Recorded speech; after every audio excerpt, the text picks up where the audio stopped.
Thank you everyone for joining us this morning and welcome to our webinar. Our Hays Tech Contractor Day Rate Guide for 2024 is officially live. I'm Amanda Witcher, the UK and Ireland Director here at Hays, and I'm delighted to welcome a number of guest speakers who will be joining us throughout the session today. There'll be more on that later. Firstly, what I wanted to do was delve into the findings of our 2024 Contractor Day Rate Guide, and post the panel session, we'll be taking questions from the audience. So please feel free to add in any questions on the Q&A function. We'll be going through more detail around some of the key themes that are impacting the contractor landscape today. Firstly, I wanted to share with you a bit more insight in terms of the Hays Contractor Day Rate Guide.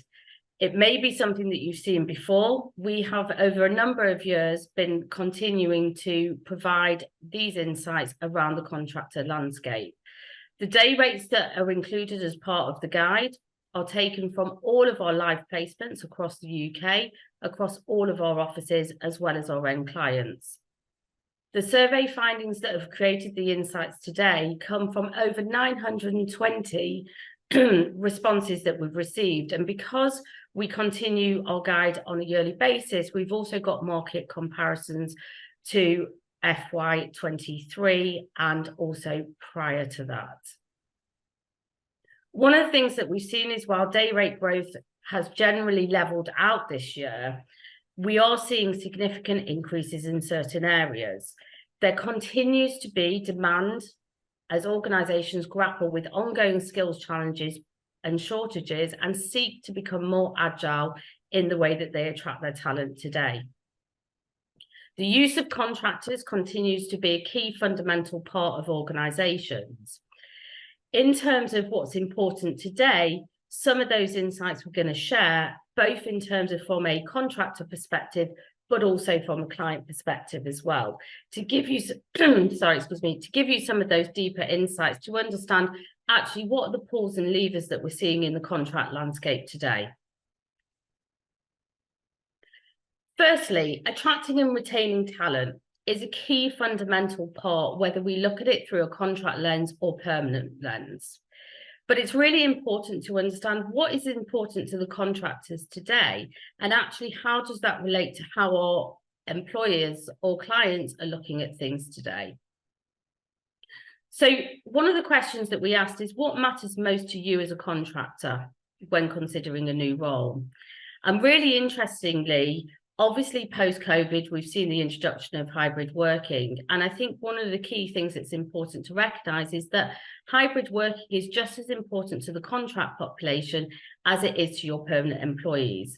And actually 46% of contractors rated that work-life balance after day rate was their key thing that they consider when looking at new opportunities. In addition to that, obviously challenging roles and projects and the opportunity to work with new technology, 30% of contractors felt that that was important.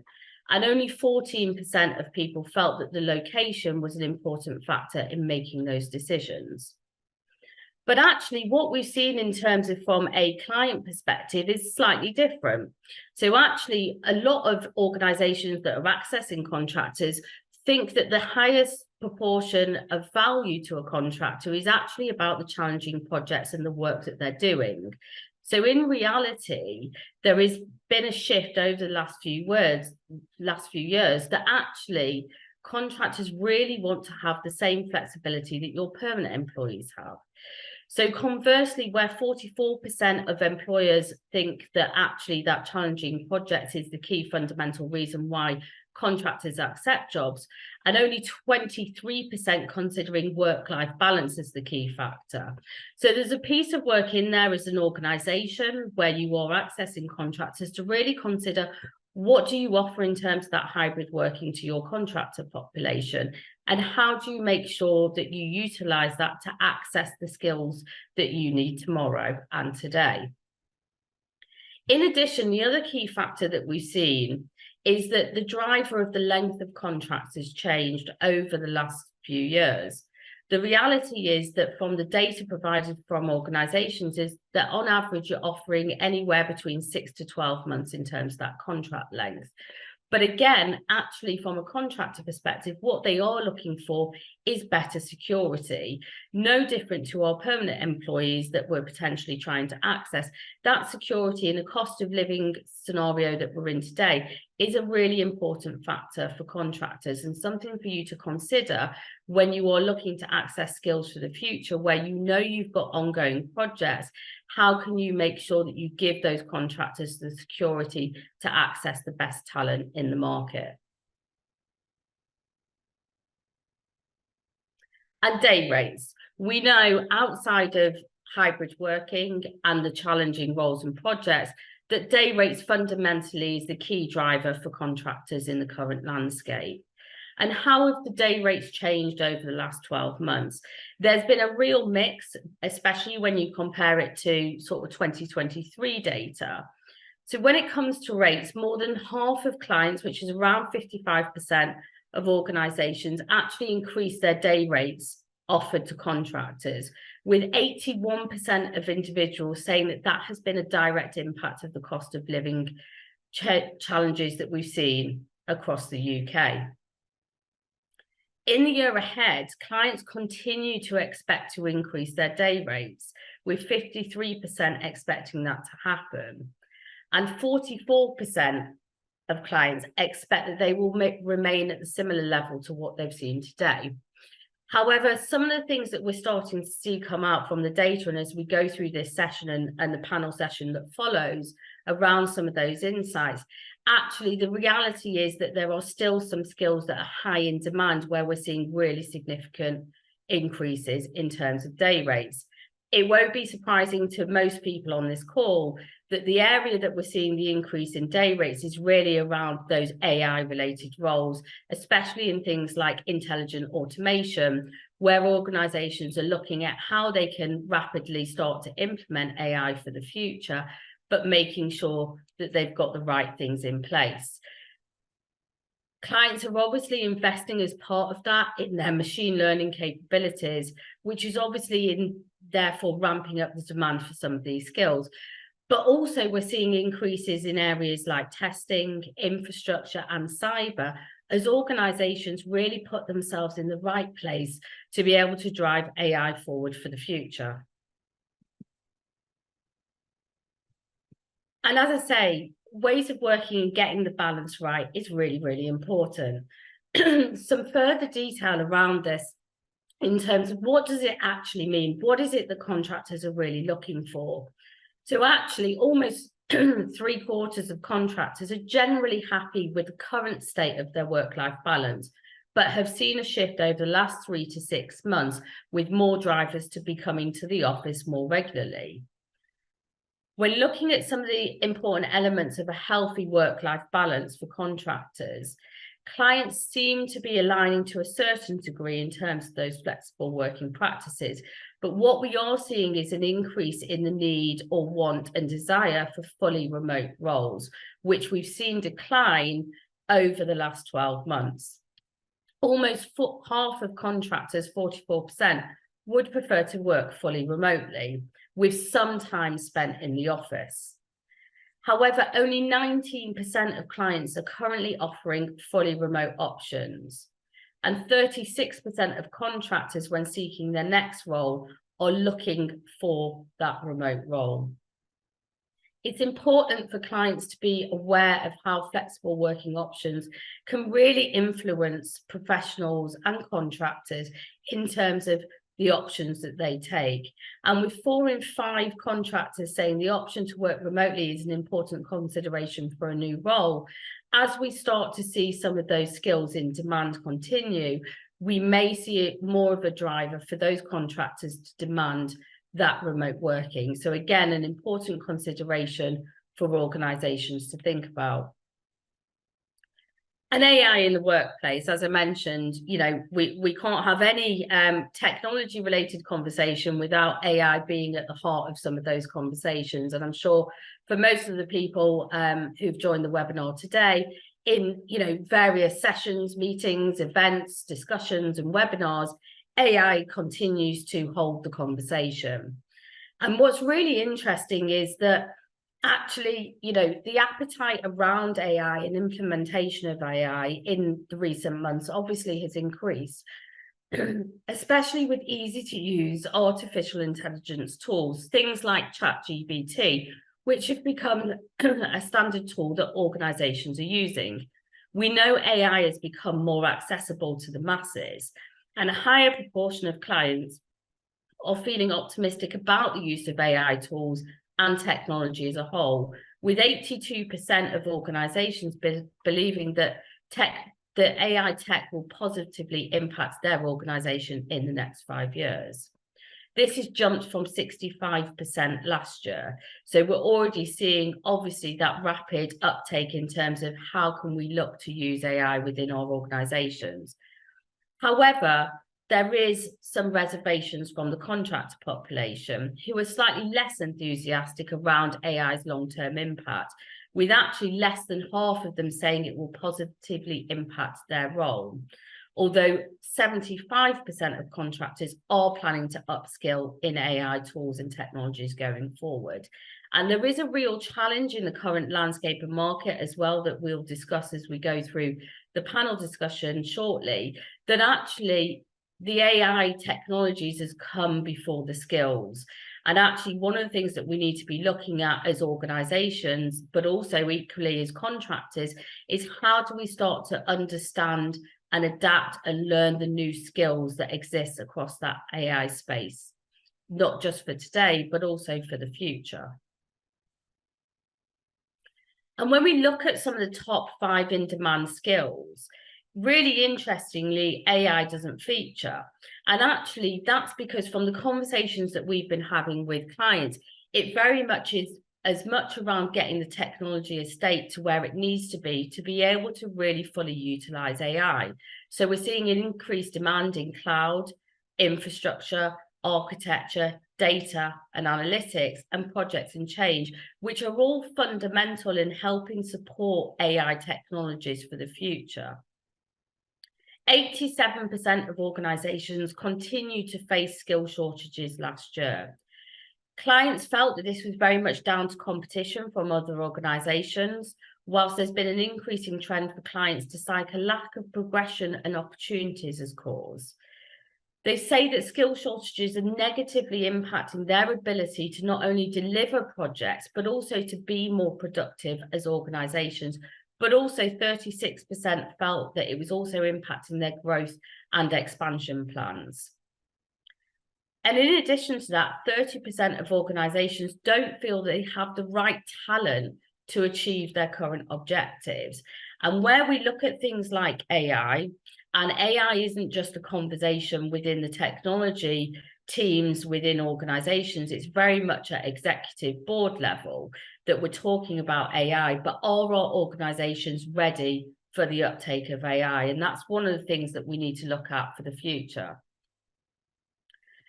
But in addition to those top in-demand skills, what we have seen is a rise and increase in the need and value placed on soft skills.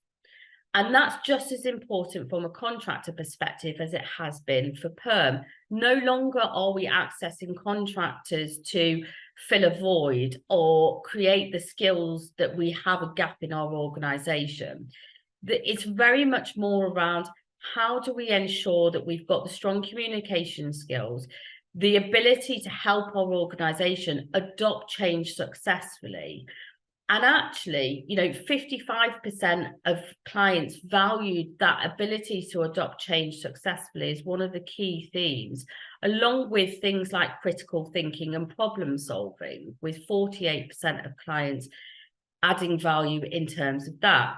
And the reality is that as we grapple with the technologies that are coming out and we try and transition and transform our organizations, it's not about the technology, but more about how those organizations are adopting the technology for the future. And how do we change, not just in terms of how we utilize that technology, but how it's embedded as part of our organizations for the future as well. Furthermore, Nearly a quarter of clients say that they plan on changing the way that they procure services of contractors in the coming year. And equally, a large proportion of contractors also stated that they're looking at other avenues to secure their contract roles. Over the last few years, we've seen an increase in terms of the use of consultancy, but also in terms of the use of services like resource augmentation, which gives clients the ability to look at developing teams and onboarding teams with the skills that they need to develop, whether it be a statement of work or milestones and deliverables, but to really deliver that key change rather than just implementing a range of different contractor roles. So again, what we're seeing as a trend across technology is how can we build scalable solutions for the future? So that's just some of the insights from our guide, but obviously there's a lot more in the Contractor Day Rate guide. As you can see on the screen, there's a QR code to be able to access and download a request a copy of our Contractor Day Rate guide for 2024. It contains a wealth of additional information, including deep dive into the employment outlook, skills in demand, but also in addition, some expert views, both from Tech UK, Contractor UK, along with Hays ourselves. It also gives you the insight in terms of day rates, both from a regional perspective, but also across all of the different disciplines across technology as well, whether that be projects and change, development, cyber, infrastructure, cloud, and beyond. So please definitely make sure you copy the QR code as it's on the screen and download your copy. Now, I would like to move on to our panel session, and I'm delighted to be joined by an incredible panel who hopefully are going to share some of their insights and thoughts around what they're seeing from the landscape today. So firstly, we're joined by Anthony Walker, Deputy CEO of Tech UK. And Anthony's been pivotal as part of Tech UK since its launch in November 2013.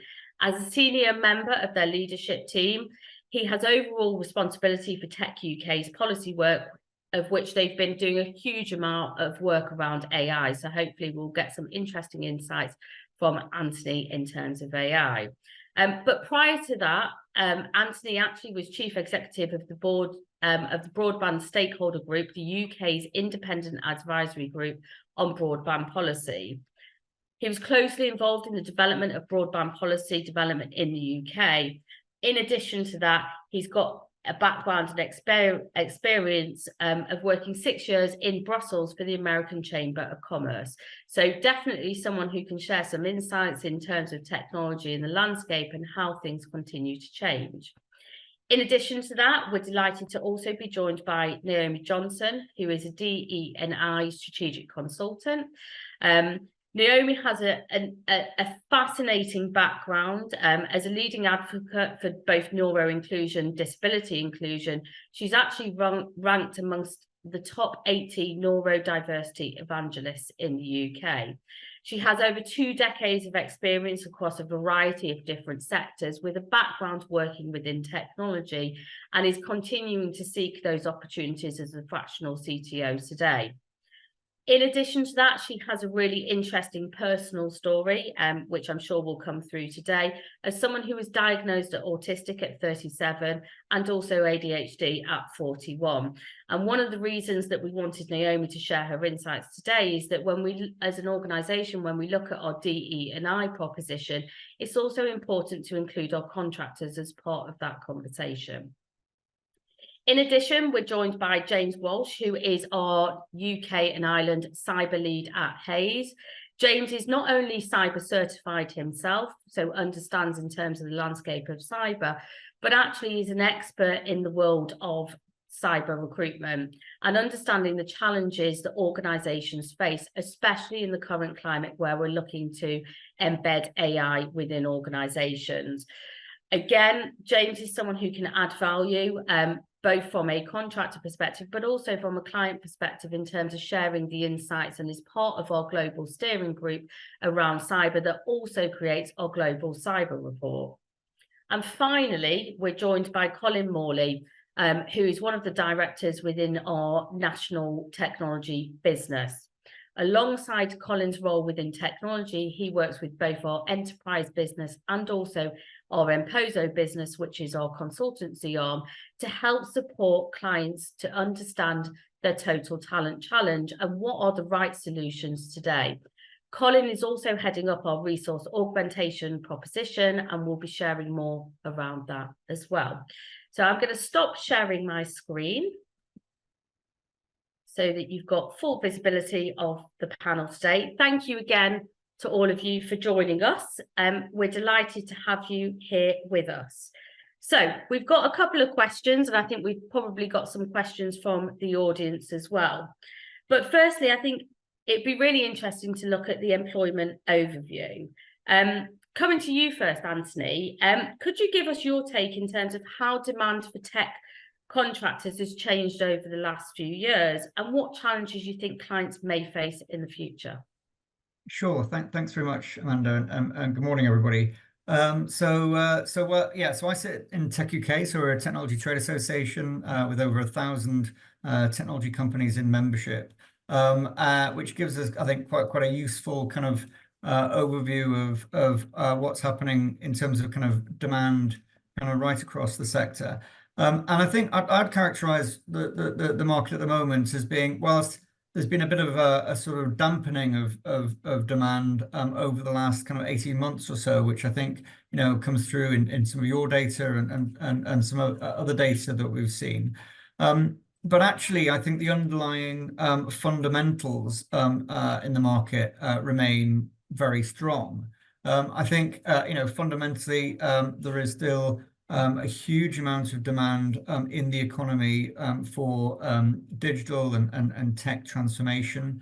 And that, I think, isn't going away, probably going to, in fact, strengthen over the next few years. And also then, fundamentally, in terms of the market for skills and talent to meet that demand, you know, that market is still very tight. So many of the companies, in fact, most of the companies that we talk to on a daily basis, you know, all would put access and retention of talent, you know, kind of, you know, pretty high up there in terms of their sort of fundamental business priorities.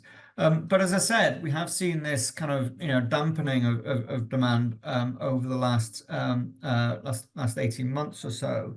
And I think really, essentially, that just really reflects what's been happening in the wider economy.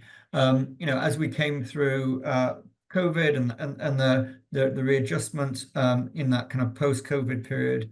But then we also had this, you know, this huge inflationary shock that came out of, you know, Russia's invasion of Ukraine and the way that fed into energy prices. And then, you know, that inflation just went right through the global economy.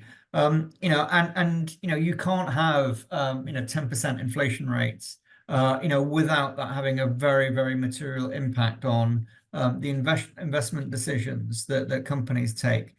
So what we've seen is that's really fed through, and we've certainly seen, you know, across the whole market, companies kind of pausing, you know, and perhaps holding back on some of those investment decisions that they were planning to make, but because they were just having to deal with these much higher costs, you know, they've had to sort of step back. So we've had a bit of a you know, a dampening of demand in this period, and then of course the other thing has been AI, and you know, this very widespread view now that we're at this major kind of technology inflection point with a new transformational technology coming along, that everybody thinks is going to have profound impacts on almost every aspect of every business.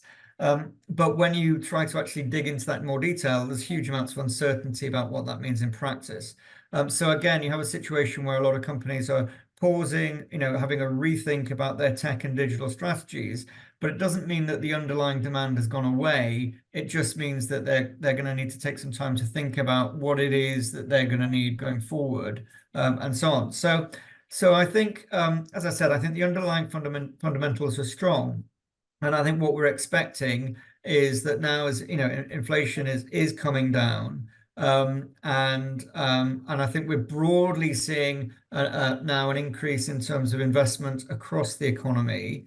So I think demand will pick up from that perspective. And also I think as companies start to have a bit more confidence actually about what AI means and what they need to do. And again, I think they'll start to invest again. So I think we think investment has the market has been a little bit dampened, but I think the potential for growth over the next few years remains strong. And this is an incredibly tight labor market. So as soon as that demand comes back again, then I think the pressures on skills are going to be very, very evident again. Perfect. Thank you, Anthony. Really insightful. I guess that sort of leads on quite nicely in terms of, day rates, as we mentioned, have remained fairly flat across a number of different technology areas. And again, as you say, Anthony, that's sort of related to some of the demand that we're seeing. However, we've obviously seen some significant increases in day rates, especially in areas like intelligent automation and cyber. James, from your perspective, what are you sort of seeing in terms of the highest in demand? What's sort of driving these day rate rises? Morning all. Thanks, Amanda. Yeah, I think direct rises specifically in cyber are perpetuated by the AI boom, I would say. Because in the cyber world, AI and intelligent automation's actually been embedded in SIEM tools and stuff for quite a long time. So that piece and its utilization has already been there. I think the fact that if we take the macro world at the moment, we are in a scenario in the world where we've come out of pandemics. We've got a number of wars on different fronts and different locations that nobody was really expecting. On top of that, we've got rather large elections happening across the globe. And all of this perpetuates in terms of, for a bad actor in cyber, the perfect cauldron to start making attacks. And the fact that AI has advanced to such a degree that deep fakes can be created which are of such quality that actually we're seeing much more attacks. The barriers to entry for cybersecurity to create these types of attacks, of both phishing or deep fakes, is actually diminishing. So the macro level, at a macro level, there's all of these external factors which creates demand. And in the cyber world, I think it's important to think that you've got nation state presence, but you've also got the profiteering element of cyber criminality, which will either help support or hacktivism, etc., or are just out to make money, that will support rogue states, or equally just do it for their own benefit. So it's a complex ecosystem of bad actors in cyber, which means that we're seeing there's been no diminish in breaches. I mean, recently we obviously had in London the NHS breaches where people couldn't have operations, etc., only a few weeks ago. And these are what hit the press. These aren't necessarily always declared by private sector organizations because there could be a breach and it's actually a case of there's a negotiation happening, etc., and it's kept relatively secret. So I think from a cyber perspective, that creates the continued demand. Equally, as Anthony pointed out, there is still a scarcity of certain skill sets. So where there is a scarcity and there's still demand, inflationary costs come into play because it becomes a supply and demand game. So I think that's a pivotal part. In terms of IA and intelligent automation, I think from an AI perspective, these are the low-hanging fruits of what organizations can do to implement AI. So implementing a chatbot for your website, etc., there is technology involved, but it's probably the lower hanging fruit that you can do because it's not huge volumes of data.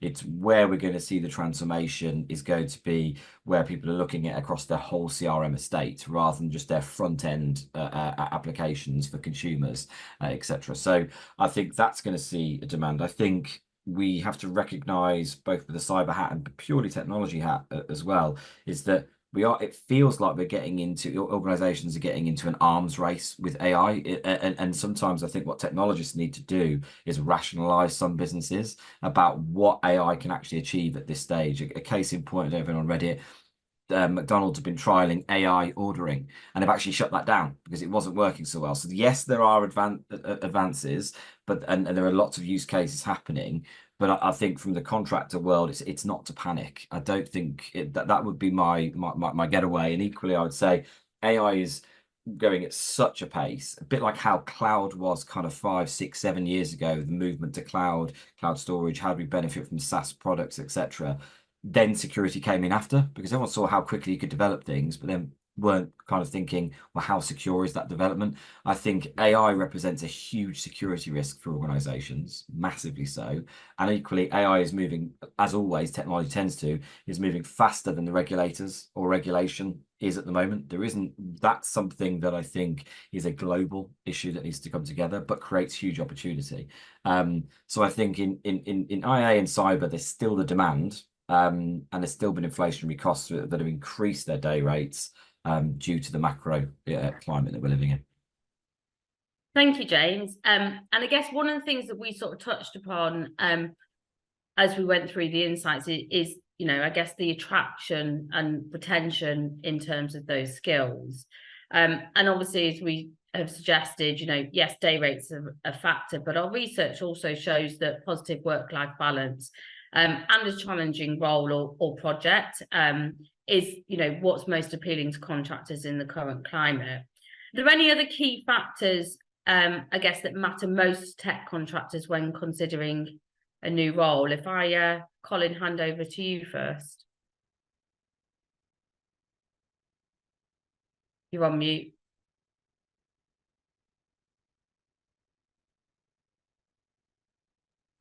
It's only been 3.5 years. You think I'd learn by now? Yeah, I think the obvious one is inside versus outside R35. Contractors are still striving for outside roles. We have seen an increase in organizations looking at inside as their preferred option. But yeah, the working practices from a client point of view, they need to support an outside determination. That's the key factor with that one. Yeah, perfect. Thank you. Naomi, anything you would add, I guess, in terms of attracting contractor talent? I think from my side of things, contractor talent's interesting when you look at it from a DEI lens. A lot of people don't apply it to their contractor workforce. They don't think about how we're going to be onboarding people in a different stream, because a lot of the time contractors onboard very differently.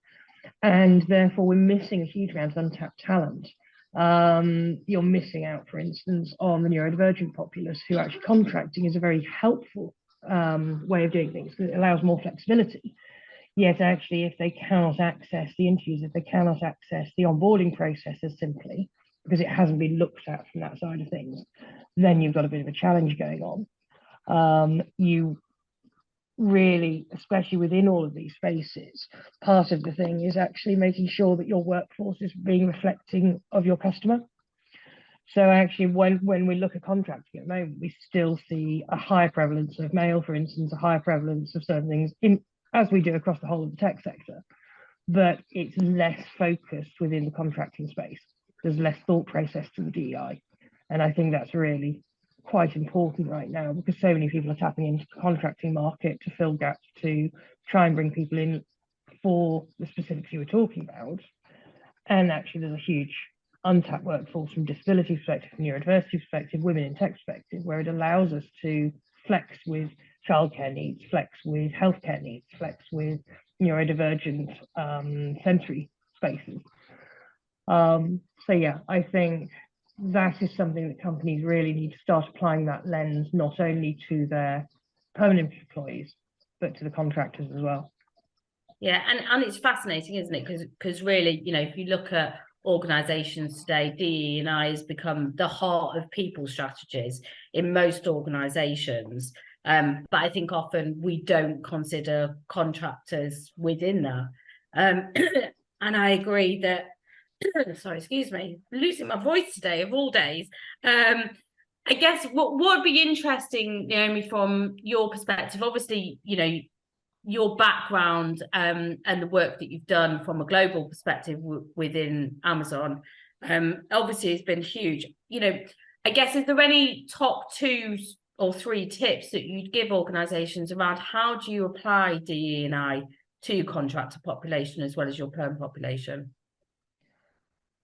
I think it's looking at making sure that your processes are accessible again. We're back to making sure that your job recs actually have all the thought process put into them that your permanent job recs have, because people are applying DEI lenses to those job recs to make sure that they actually aren't expecting everyone to have a very long list of all the things they should be able to do, and actually allow those job recs to be less very specific and more open and rounded.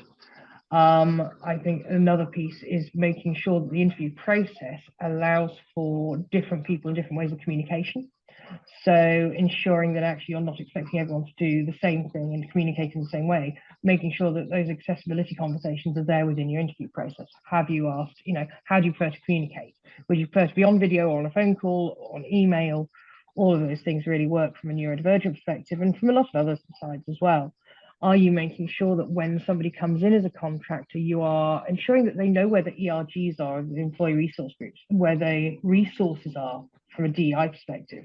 Because a lot of the time that information isn't shared with contractors as it is with permanent employees. They're not onboarded with all the same components and sort of onboarding processes. Just such an important thing to start looking at is, are you reporting on your contractors as well as on your permanent staff?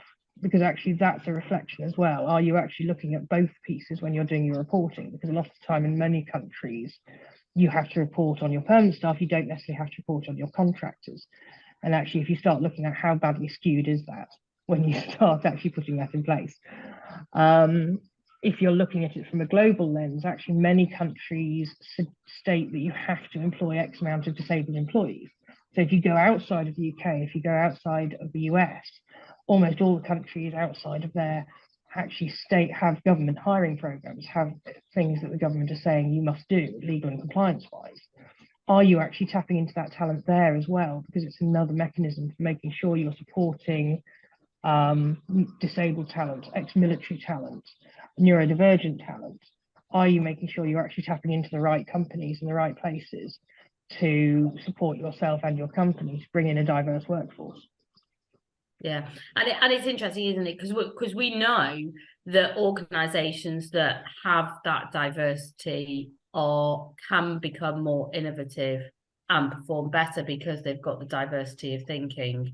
So I think it's an important point that I think probably many organisations don't really consider within that population. I mean, it's 1.6% more revenue, for instance. The last numbers of sort of a year and 2 years ago from a disability standpoint is actually, if you have disability inclusion built in, you've got a 2.6% net income increase. You've got a times two more economic profit and 1.6% more revenue. And that's just purely on the disability piece that people aren't even thinking about, because the minute you bring diversity of thinking into your company, the minute you bring people with different viewpoints, you actually become a more innovative company. And the minute your teams reflect your customer base and actually have not an echo chamber of all the same people straight away, but actually then you end up with people who, yes, may take a little bit longer to balance your team because you actually spend a little bit more time learning each other, having to argue about whose opinions are where. But once that balance is there, then actually that team is far, far, far more successful. Perfect. Thank you, Naomi. I guess one of the things that we referenced throughout, and I'm going to come to Colin next, if that's okay. So obviously we've seen skill shortages, 87% of clients have faced skill shortages in the last 12 months.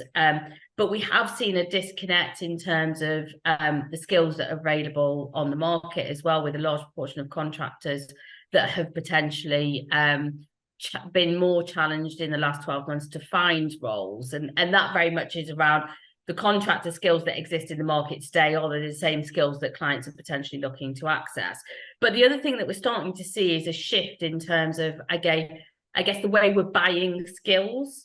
So if we talk about buying skills as opposed to necessarily talent, and actually, what we are seeing is that, a large proportion, again, from a client perspective, are looking to procure contractor and skills in a slightly different way. Colin, what's your sort of view in terms of, I guess, the shift that we're seeing in the contract market? I mean, just before I sort of come on to resource augmentation and other sort of engagement paradigms for contingent workers, just sort of follow on from Naomi's sort of ED&I point, we've actually set up a skills business to utilise our apprenticeship levy and train what we call sort of undiscovered talent into technology roles to specifically address skill shortages and actually clients' ED&I initiatives. So we're enabling our clients to become not just sort of talent consumers, but also talent creators by providing them access to, as Naomi just said, sort of very diverse candidate pools. So we've built like a supply chain of 60 charities, social enterprises that give us access to talent who are everything from neurodiverse, people coming out of care, refugees, ex-military, and to basically target people who just don't see a career in tech as obtainable. And we're then providing them that opportunity. We developed a progressive assessment methodology, which is based on sort of skills-based hiring, and the results have been like really, really impressive. So, as I remember it right, one of our last cohorts that we've recruited, 25% were sort of global majority, 25% ex-forces, 19% neurodiverse, 19% single mums, and I think 6% homeless, 40% of the cohort female. So that's sort of one way that we're enabling clients to basically address not just skill shortages, but also their sort of ED&I promises. But you're right, we're seeing changes in how clients are buying and procuring contingent labour services. So over the last 12 months, we've definitely seen a rise in resource augmentation as a model for engaging teams of contractors. And the survey suggests that this trend is going to continue. Resource augmentation is actually a recruitment managed service for people that aren't aware of it. It's where we place a team of ready-made contractors into a client. And the reason I'm doing this is to sort of increase their capability and capacity to deliver projects. But importantly, it's where the client still wants to remain in control of the project. So rather than outsourcing and contracting out a piece of work to a consultancy, the contractors work under the client's governance structure, and the client is in control of the project outcomes and also responsible for the R35 determinations. I think there's a number of reasons why we've seen the sort of resource augmentation paradigm increase. These range from sort of clients utilising CapEx budgets over OpEx budgets. Anthony mentioned it earlier, going through the increased energy costs in the winter, we've got clients fighting to keep control of OpEx budgets. And that's resulted in sort of more project team procurement activities under CapEx budgets. Similarly, where there's been headcount freezes, we've seen increased capitalisation of resource augmentation teams under CapEx versus OpEx budget. There's a few other reasons, benefits, why you choose RA over sort of a standard recruitment process, such as increased speed to confidence, and obviously enhanced account management and service wrapper over the top from the agency. Lastly, we've seen clients become actually more canny in the way they're engaging contractors, and for an increasing number of organisations, I've been building virtual benches where we're helping clients access in-demand resources on demand. Essentially, we manage a pre-vetted talent pool and alumni and a bench of contractors that the client can call off against rather than having to go to the open market every time they have a requirement. So there's just a few examples of how we've seen clients' buying behaviour change when it comes to procuring and utilising contingent workers. Thanks, Colin. And it's interesting because, again, as people will see as they go through the full sort of guide and insights, we have also seen that driver from the contractor population to shift into looking at different ways of accessing that contractor market via, whether that be via resource augmentation or a consultancy option. Do you think that's mainly because contractors want to be more outcome based, want to be clearer in terms of what they're trying to deliver as part of the work that they're doing? I mean, again, this probably goes back to the point when we spoke earlier about inside versus outside R35. From a determination point of view, obviously the client is still responsible and accountable for that. But the way people are procuring services, yes, time and material, is one way, but actually somebody delivering an outcome is more preferable, particularly when, as Anthony said, we were in a dampened market. Perfect, thank you. And then Finally, AI, which James and Anthony, obviously you've both referenced in quite a lot of detail already. But investment in AI tools and technologies within organisations, as we know, is continuing at a relative pace. Our survey shows that 8 in 10 clients believe that AI will positively impact long-term for their organisation. Any insights into how you think, Anthony, AI will really impact technology and also, I guess, the contracting market within that? Thank you, Anna. Yeah, look, I think, I mean, we are right in the middle of the AI hype cycle. There's no doubt about that. I think if you look at the financial markets, you look at the valuations of companies that are at the forefront of developing AI tools and developing large language models and so on.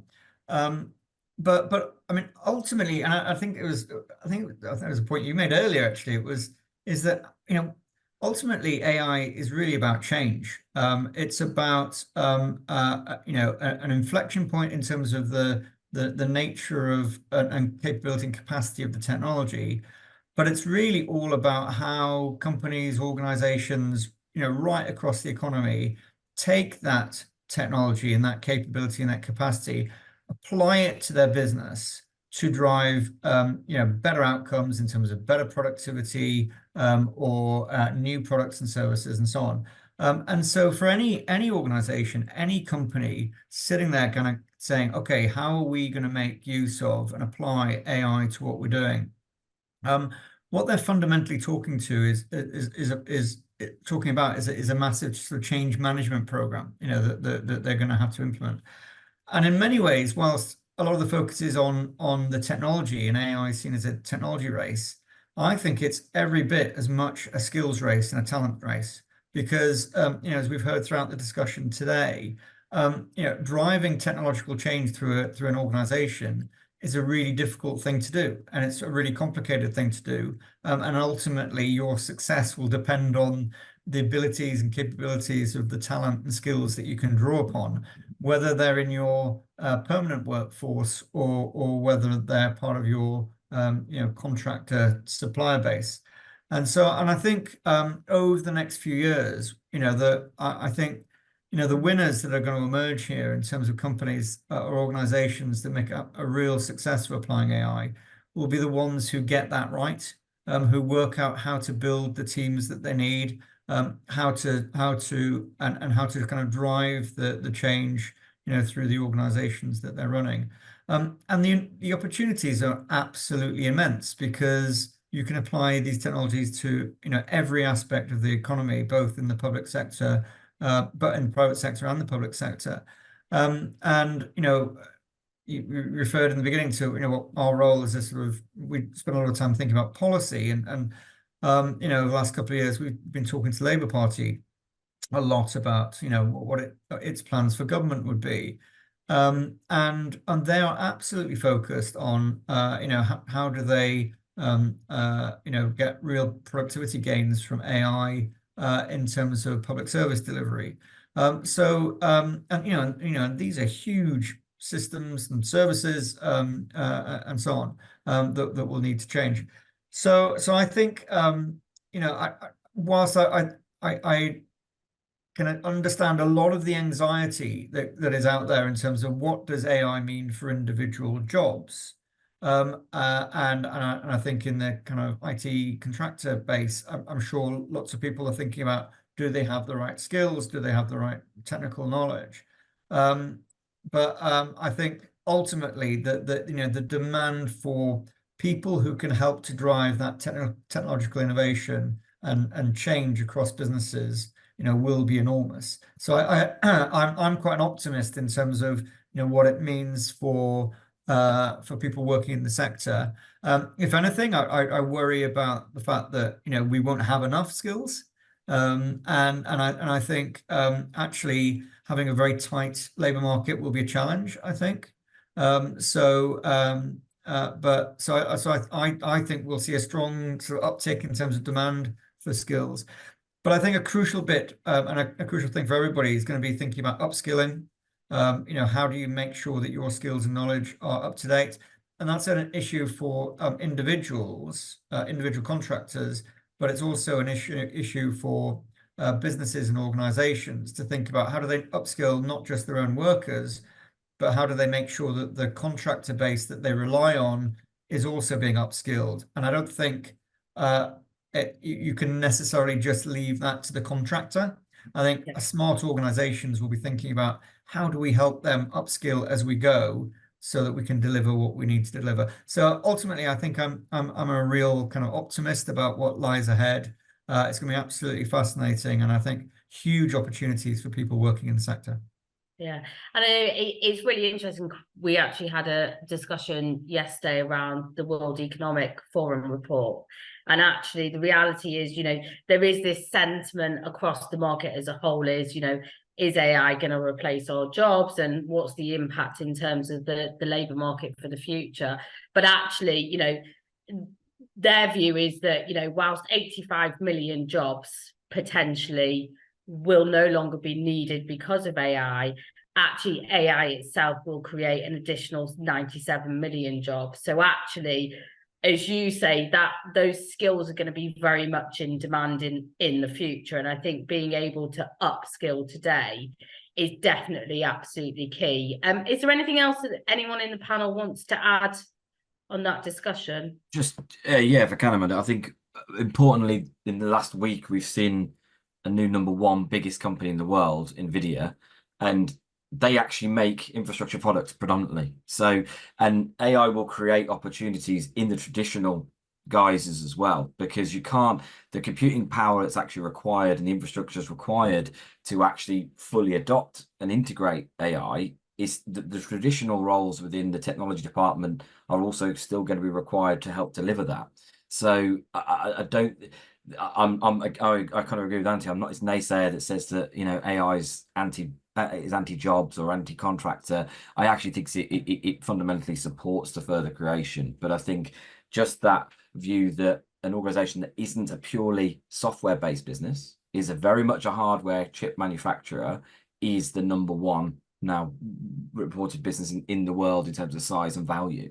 So I think that's a shift. I think that highlights that. And I think from a conversation we had at a CIO dinner we hosted last week with the EMEA VP for Microsoft, he was saying, actually, we're employing more physical construction engineers, etc., in across the globe to help create the infrastructure, the data centers, and the capacity to deliver the demands on AI. So AI doesn't just eradicate the traditional. You don't suddenly switch on a piece of a laptop and suddenly AI is all installed and it can do everything for you. There's a whole host of traditional technology requirements that go into building the ability for AI to work. But equally agree that upskilling is fundamental. But I do think AI will create lots of traditional types of roles in technology as well. Yeah, definitely. And I think that's why we've seen the increase in demand in what we would say are some of the more standard technology roles, whilst organizations try and get their technology estate fit for purpose to actually implement AI. Because if you've not got the right processes in place, you haven't got the right data in the way that you need it, then actually you can't really embed AI or see the real benefits. But I think in addition to that, one of the things that came out of London Tech Week was actually, this prompt engineer. And actually, when we started looking at how we utilize AI and actually, I think one of the things for, both permanent and also contractors, people working in technology today, is, there is going to be a wave of new roles. And as I mentioned earlier, the technology often comes before the skills. And so I think to Anthony's point, everyone has a responsibility to look at how can we really upskill the population. Because, when we start looking at things like next generation of talent coming through, whether that be something like an avenue via skills, Colin, that you mentioned earlier, all those people obviously entering the tech industry from a number of different routes, they need the skills that are going to be fit for purpose, not just for today, but where technology is transitioning to the future as well. We've actually got a question on that, Amanda. So go for it. whilst there is a skill shortage, some challenges that this person sees is that organisations are not clear or realistic when they're looking for people with AI or intelligent automation backgrounds. So they've seen somebody advertising a job saying they need 5 years experience of AI. So the question is, are organisations offering opportunities for self-development / learning so they can have the confidence to deliver the results that they're looking for? I mean, my opinion on that is, I think there's responsibilities on the contractors and individuals to upskill themselves. But in my experience, I haven't seen organisations offering those types of opportunities, because I think they're still on that learning journey themselves. Open it up to everybody else. Yeah, I agree with that. And I think, it's really difficult because, again, one of the conversations we had with Microsoft was that AI's existed for a long time. Yeah. But it's obviously becoming transformative, and things like Gen AI will continue to impact and change the landscape. So to a certain degree, it's just that AI is on the agenda for every organization, but actually the technology, in its original form as AI, has existed for a lot longer, but probably slightly different to what we will see in terms of the acceleration of that technology. But open it up to Naomi. I don't know if you've got any. I think it's interesting you talking about sort of the new jobs that are going to be coming through and the new roles that are going to get created. Prompt engineers and things. We're back to almost looking at the DEI talent, looking at the neurodivergent talent who have the outside the box thinking, and there's been a huge amount of talk going on around that intersection, around why HPE, why Microsoft, why Deloitte are all looking at hiring neurodivergent talent at the moment, is because actually the potential of using neurodivergent folks' cognitive abilities and problem solving alongside AI becomes very interesting. And again, we're back to making sure that your coders, making sure people who are working with your AI models actually have a disparate background set. You don't have all the same person, because actually you need to make sure that AI has got built in without some of the skews that we've seen coming through at times, because the workforce have been very similar at times. And therefore you end up with an AI that is producing one person's view or a selection of the world's view as opposed to a wider viewpoint. I think that is where it becomes very interesting. I think the interesting piece as well is the next generation along are so much more open about who they are, and are so much more demanding of what they want from a workplace, and very happy to say who they are, that if we're not careful, if we don't start making sure that inclusion is built in far more to the contracting world, we're going to end up missing out on a huge amount of the younger talent coming through, who are going to be the ones we want for these new jobs, who are going to be the ones who have been playing around, almost like sort of 1980s, 90s tech boom, where you've got them all playing around in the background on their systems at home, which actually is where you want the talent to be coming from in some ways now, because they'll have learned it far faster than the rest of us. Perfect. Thank you, Naomi. We've got 1 minute left. So I don't know if there's any other questions, Colin, that you wanted to share.